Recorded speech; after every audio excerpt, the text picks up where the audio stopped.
میں Thai land گیا, میں کئی دفعہ پوچھتا تھا کیا بھائی کیا کون سا صیغہ استعمال کروں اس کے لیے. ایک دفعہ تو میں گیا, ہم لوگ جنگل میں رات گزارنے کے لیے کیمپنگ کے لیے گئے, تو مجھے شوق ہوتا ہے کسی بھی قوم کا کلچر دیکھنے کا. تو ہمارے قریب میں کیمپ تھا, وہاں 2 خواتین مچھلی بنا رہی تھیں. میرے ساتھ ڈیفینس کے یہاں کراچی کے لڑکے تھے جنہوں نے مجھے انوائٹ کیا تھا, دوست تھے میرے. تو میں ان کے ساتھ, میں نے کہا ذرا ان خواتین سے جا کے انٹرویو لیتے ہیں ذرا.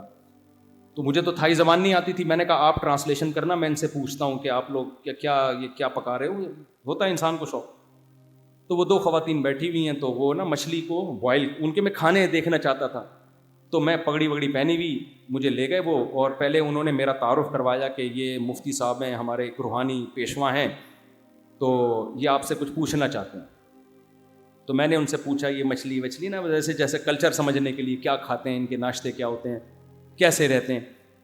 اچھا, وہ 2 خواتین جو تھیں انہوں نے کہا کہ یہ آپ کے مذہبی رہنما, انہوں نے کہا ان سے ہمارے لیے دعا کروا دیں کہ اللہ ہمیں اولاد دے دے. جو غیر مسلم بھی ہوتے ہیں دعا کے تو وہ بھی قائل ہیں نا. تو انہوں نے مجھے کہا کہ یہ کہہ رہی ہیں کہ یہ آپ ان کے لیے دعا کر دیں کہ ان کو اللہ اولاد دے دے. تو میں نے کہا ان میں سے کس کو, یعنی دونوں کے ہی نہیں ہو رہی اولاد, یا کیا مسئلہ کیا ہے, یعنی میں سمجھا نہیں نا. تو انہوں نے کہا ہم دونوں میاں بیوی ہیں, ہمارے لیے دعا کر دیں. میں نے ساتھیوں سے کہا اسی لیے تو نہیں ہو رہی,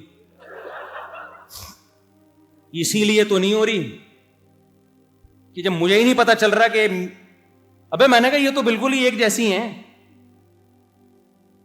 یہ اور ایک کیس نہیں ہے یہ, ان کے ہاں یہ بہت کچھ عجیب سا پتہ نہیں کیا فیشن کر کے ہو گیا ہے, فطرتیں چینج ہو گئی ہیں ایک حد تک.